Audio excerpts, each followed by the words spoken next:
mastering the skill of explanation, and micro teaching is practice teaching under controlled conditions. তো প্রথমে introduction যে micro teaching কি। Micro teaching হচ্ছে এমন একটা টিচার ট্রেনিং প্রসেস যেটার মাধ্যমে খুব লিমিটেড একটা স্টুডেন্টকে নিয়ে একটা লিমিটেড সময়ের ভেতরে কিছু লিমিটেড স্কিল আমরা প্র্যাকটিস করে দিই। প্রথম হোয়াইট ডব্লিউ অ্যালেন 1963-তে স্ট্যানফোর্ড ইউনিভার্সিটিতে এই মাইক্রো টিচিং যে প্রসেসটা স্টার্ট করেছিল। এরপর স্কিল অফ এক্সপ্লেনেশন। তো এটা বলার জন্য প্রথমেই আমি বলি evaporation is a physical process.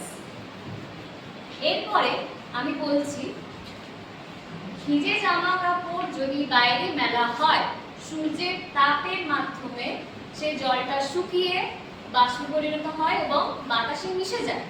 এই প্রসেসটাকে বলে ইভাপোরেশন বা বাষ্পীভবন।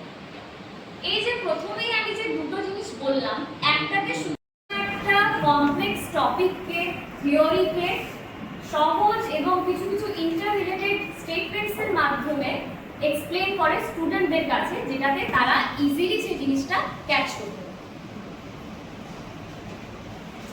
এবারে টেকনিক্স অফ এক্সপ্লেনেশন স্কিল। প্রথমেই হচ্ছে সিম্পল ল্যাঙ্গুয়েজ।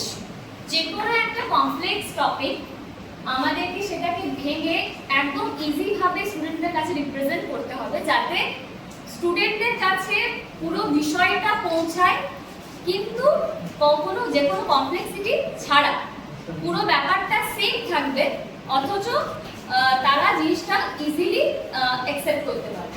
তারপর হচ্ছে লজিক্যাল সিকোয়েন্স। একটার পর একটা সিকোয়েন্স ওয়াইজ পুরো স্টেটমেন্টগুলোকে সাজাতে হয়, যাতে কখনোই এটা না মনে হয় যে কোনোটার সাথে স্টুডেন্ট লিঙ্ক খুঁজে পাচ্ছে না। রেলেভেন্ট এক্সাম্পলস, যেরকম আমি কিছুক্ষণ আগে এভাপোরেশনের একটা এক্সাম্পল দিলাম, ঠিক সেরকম লাইভ এক্সাম্পলস কিছু কিছু অ্যাড করব। ইলাস্ট্রেশন অ্যান্ড ইলাস্ট্রেশন মানে এক্সপ্লেনেশনের তো মেন জিনিসই হচ্ছে ইলাস্ট্রেট করা, যে কোনো একটা ছোট টপিককে ইলাস্ট্রেট করা। কজ এফেক্ট রিলেশনশিপ, এটাও একটা হচ্ছে, যেরকম আমি যদি বলি যে একটা গামলায় জল রাখা হলো এবং জলটা ফুটতে শুরু হলো, কেন ফুটতে শুরু হলো? তাপ দেওয়া হচ্ছে। নেক্সট হচ্ছে অ্যাপ্রোপ্রিয়েট কোয়েশ্চেনিং। কিছু কিছু কোয়েশ্চেনিং আমরা এর মধ্যে দিয়ে করতে পারি। আর সামারাইজ, অবশ্যই একটা বড় টপিককে, একটা ব্রড টপিককে আমাদেরকে সামারাইজ ভার্সনে স্টুডেন্টদের কাছে পৌঁছে দিতে হবে। নেক্সট, এইখানে একটা গ্রাফ দেখানো রয়েছে যেটাকে মাইক্রো টিচিং এর প্র্যাকটিসের মাধ্যমে এক্সপ্লেনেশন স্কিলটা কিভাবে এনহ্যান্স হচ্ছে এটা রিপ্রেজেন্ট করছে।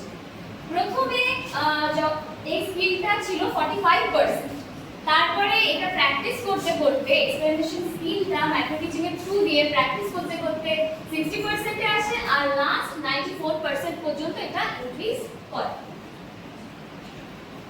আচ্ছা, আমার প্রেজেন্টেশনে যে নেক্সট টপিক ছিল সেটা ছিল practice teaching under controlled conditions. প্রথমে এখানে জানতে হবে যে কন্ট্রোলড কন্ডিশনস বলতে কি বোঝাচ্ছে।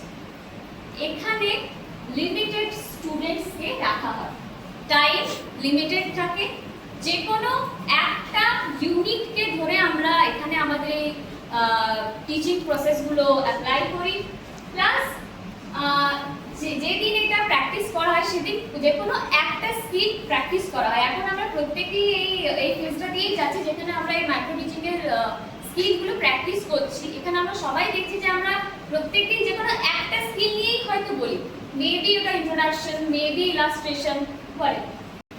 তারপর হচ্ছে ইমিডিয়েট ফিডব্যাক। এটাই হচ্ছে সবথেকে মেন জিনিস বা ভাইটাল জিনিস, যে ফিডব্যাকটা আমরা সঙ্গে সঙ্গে পেয়ে যাই আমাদের পিয়ার্সদের কাছে। এটাতে বেনিফিট কি, এই কন্ট্রোল কন্ডিশনের জন্য বেনিফিট কি পাচ্ছি আমরা? একটা হচ্ছে লেস অ্যাংজাইটি, যেখানে আমরা জানবো যে যারা পিয়ার তারা প্রত্যেকেই আমার চেনা, সেখানে নতুন টপিক বা নিজের সাবজেক্ট রিলেটেড টপিক যখন আমি ইন্ট্রোডিউস করাবো বা পড়াবো, তখন নতুনদের কাছে পড়াতে গিয়ে যতটা আমার অ্যাংজাইটি বা নার্ভাসনেস আসবে সেটা কিন্তু হবে না। দেন হচ্ছে ইজিয়ার অবজারভেশন। খুব কাছ থেকে আমরা আমাদের যে ফল্টসগুলো আছে সেগুলো কিন্তু দেখতে পারবো বা জানতে পারবো।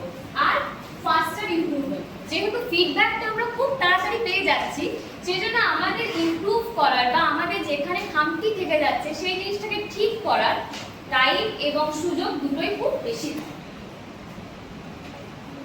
নেক্সট, এই যে প্র্যাকটিস সাইকেলটা, এইটার কতগুলো ফেজ আছে বা বলা যায় যে কতগুলো টেকনিক্স আছে, যেরকম প্ল্যান। আমি যদি একটা এক্সাম্পল দিই, আমি ফ্লাওয়ার পেইন্টিং পড়াচ্ছি। ফ্লাওয়ার পেইন্টিং পড়াতে গিয়ে প্রথমে আমি ফ্লাওয়ারের একটা এক্সাম্পল দেব, তার স্ট্রাকচার, তার কি কি পার্টস আছে, সেই পার্টসের ফাংশন কি, এই যে পুরো ব্যাপারটা আমি যে পড়ানো বা ক্লাসে পড়ানোর আগে যে নিজে একবার ভাবছি বা লিখছি, এটাই হচ্ছে প্ল্যান। দেন আসছে টিচ। অবভিয়াসলি প্ল্যান যখন করা হয়ে গেল, এরপরে ওটা এক্সিকিউশনের পালা, ওইটাই হচ্ছে টিচ, যেখানে আমি আমার পিয়ার্সদের কাছে আমার প্ল্যানিংটা তাদের সামনে ডিসক্লোজ করছি। দেন আসছে ফিডব্যাক। একবার প্ল্যান হলো, টিচ হলো, এরপরে আমার ফিডব্যাক নেওয়ার পালা, যেখানে পিয়ার্সরা আমাকে বলছে যে মেবি একটু আরো বেশি এক্সাম্পলস দিলে ভালো হতো, বা কখনো হয়তো এরকম বলতে পারে যে ভিডিওস খুব বেশি দেখানো হয়ে গেছে, এটাকে একটু কমানো যেতে পারে, এই ধরনের নানা ফিডব্যাক। ফিডব্যাক পাওয়ার পর আমার নেক্সট স্টেপ আসছে রিপ্ল্যান। যে ইভলিউশনটা আমরা পিয়ার্সের কাছ থেকে পেলাম, ওইটার বেসিসে এরপরে আমাকে আমার প্ল্যানিং এ কিছু কিছু চেঞ্জ আনতে হবে। দেন রিটিচ, প্ল্যানিং চেঞ্জ হয়ে গেল, এরপরে আস্তে আস্তে যেগুলো ওরা আমাকে অ্যাড করতে বলেছিল বা আমাকে মাইনাস করতে বলেছিল, সেগুলো করার পর আমি আবার সেই পিয়ার ক্লাসে বা নতুন একটা গ্রুপের কাছে সেই জিনিসটাকে পড়াতে শুরু করলাম। দেন রিফিডব্যাক বা ফাইনাল ইভলিউশন, যেটার মাধ্যমে ওরা যা যা ভুল বলেছিল, যা যা আমাকে পড়ানোর টেকনিক্স চেঞ্জ করতে বলেছিল, সেটা করার পর আমি ফাইনালি যখন টিচিংটা করলাম ওদের কাছ থেকে, তারপর আমি ফাইনাল একটা ফিডব্যাক দেব। এই ফিডব্যাকটাই হচ্ছে আমাদের evaluation sheet. Then advantages and limitations. Advantages তো পিয়ার টিচিং, ম্যাক্রো টিচিং এ অনেক কিছুই থাকে, যেরকম কনফিডেন্স, প্রথমেই বললাম, যেহেতু নিজের চেনা গ্রুপ, নিজের সাবজেক্ট পড়ানোতে অবভিয়াসলি একটা কনফিডেন্স আমরা পেয়ে থাকি, যেটা নতুন সব মানে একদমই নতুন যাকে চিনি না তার কাছে হয়তো পড়াতে গিয়ে যে ভয়টা বা নার্ভাসনেসটা আমাদের থাকে। দেন আছে কমিউনিকেশন। এরকম অনেকেই থাকে যারা হয়তো বন্ধুদের মাঝখানে খুব খুব কথা বলে, কিন্তু তাকেই যখন এটা বলা হয় যে তুমি একটা প্রফেশনাল জায়গায় গিয়ে কোনো প্রফেশনাল ডেলিগেটসদের সামনে কিছু বলো বা নিজের কোনো মতামত রিপ্রেজেন্ট করো, তখন কিন্তু সে পারে না। এইখানে কিন্তু মাইক্রো টিচিং খুব বড় একটা হেল্প করে, যে এই কমিউনিকেশন গ্যাপ, যেটা হয়তো আমরা নিজেরা কখনো জানতেই পারিনি, সেই জিনিসটাকে কিন্তু সারাতে বা চেঞ্জ করতে সুযোগ করে দেয়। রিফ্লেকশন, আমার যা যা ভুল হচ্ছে বা আমার যা যা ঠিক হচ্ছে, যে পড়াটাতে মনে হচ্ছিল যে হয়তো মেবি আমি এটা ভুল জানতাম কিন্তু আমি ওটা ওরকম ভাবেই পড়ে গেছি, অন্যরা যখন আমাকে এই জিনিসটা বলে দিচ্ছে যে না এখানে হয়তো এটা ভুল থাকতে পারে তোমার, সেটাকে চেঞ্জ করে আমি আবার নিজের পড়াটার উপর সেই রিফ্লেকশনটা নিলাম। দেন প্রফেশনাল গ্রোথ। অবভিয়াসলি এই সমস্ত জিনিসগুলো যদি কনফিডেন্স, কমিউনিকেশন, রিফ্লেকশন এইগুলো যদি আমার ঠিক থাকে, আমি যেখানে এই জিনিসগুলো অ্যাপ্লাই করতে যাব ওইখানে আমার গ্রোথ হবে। এরপর আসছে লিমিটেশনস। এইটার ক্ষেত্রে আমি একটা এক্সাম্পল দিই। আমাদের ফার্স্ট সেমিস্টারে যখন আমাদেরকে প্রথম ক্লাসে বা স্কুলে যখন পাঠানো হয়েছিল, ফার্স্ট যেদিন আমি গিয়েছিলাম ওইখানে আমি দেখেছিলাম দুজন স্টুডেন্ট এমনভাবে মারপিট করছে যে মনে হয়েছিল একজন একজনের মাথা ফাটিয়ে দেবে, ঠিক আছে? এটা দেখার পর ওইখানে গিয়ে আমি কিন্তু এক মুহূর্তের জন্য প্যানিক করে গেছি। আমি কিচ্ছু করতে পারিনি, আমি চুপচাপ দাঁড়িয়ে দেখে গেছি যে ওরা মারপিট করছে। আমার যে কো ট্রেনিং টিচার ছিল তার অবদান এখানে বিশাল, কারণ পুরো ক্লাসটা ওই হ্যান্ডেল করেছিল। ফার্স্ট দিন আমি কিচ্ছু করতে পারিনি, চুপচাপ শুধু খালি দাঁড়িয়ে দেখেছি যে গোটা ক্লাস হই হুল্লোড় করছে, চেঁচামেচি করছে, মারপিট করছে, আমি কিছু বলতে পারছি না। এইটাই হচ্ছে লিমিটেশনের ফার্স্ট পয়েন্ট।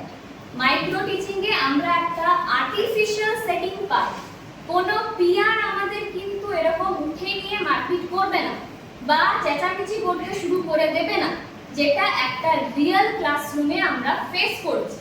আগে আমরা যখন ওখানে গিয়েছিলাম স্কুলে, কেউ আমাদেরকে এটা বলে দেয়নি যে তোমরা এই সিচুয়েশনগুলো ফেস করবে, বা স্টুডেন্টসরা তোমাদেরকে কাছ থেকে মানে স্টুডেন্টরা কিরকম তোমাদেরকে নেবে এই জিনিসটাও কিন্তু আমাদেরকে কেউ গাইড করে দেয়।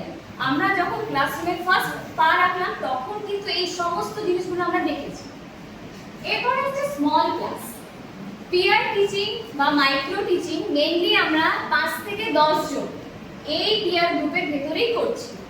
একটা ক্লাসরুমে যখন আমরা যাচ্ছি সংখ্যাটা হয়ে যায় 105, 180।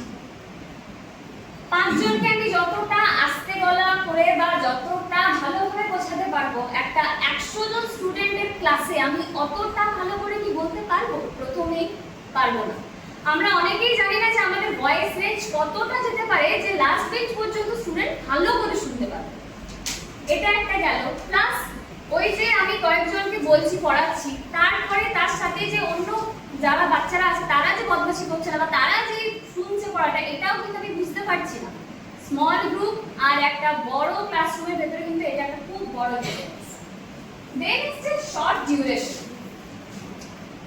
আমাদের পিয়ার টিচিং এ যে স্কিলগুলো আমরা প্রত্যেকদিন প্র্যাকটিস করি, মেবি ওগুলো 5 থেকে 10 মিনিট, কিন্তু একটা রিয়েল ক্লাসরুম চলে 40 থেকে 45 মিনিট বা 30 মিনিট। এই যে 30 মিনিট, এই টাইমের যে এতটা গ্যাপ, টাইমের যে এতটা ডিফারেন্স, এইটা কি করে ম্যানেজ করব? আমার 5 মিনিটের মধ্যে একটা ইলাস্ট্রেশন স্কিল আমার পুরোপুরি বলা হয়ে যাচ্ছে বা 10 মিনিটের ভিতরে কমপ্লিট হয়ে যাচ্ছে, কিন্তু সেটাই আমাকে 30 মিনিট ধরে কন্টিনিউয়াসলি 100 স্টুডেন্টের মাঝখানে বলে যেতে হবে, সেটা আমি কি করে বলবো? এই জিনিসটা ডেভেলপ করা, এইগুলোই হচ্ছে লিমিটেশন যেগুলো মাইক্রো টিচিং এর কন্ট্রোল কন্ডিশনের ভেতরে আমরা ফেস করি। দেন আছে কনক্লুশন, যেটা আমার প্রথমে স্কিলটা ছিল যে মাইক্রো টিচিং প্র্যাকটিস করে করে যে এক্সপ্লেনেশন স্কিলটা, এটা অনেকটাই আমাদের গ্রোথ করে। আর প্র্যাকটিস, ফিডব্যাক, রিফ্লেকশন, যার মাধ্যমে এই গ্রোথটা বা ইমপ্রুভমেন্টটা হয়।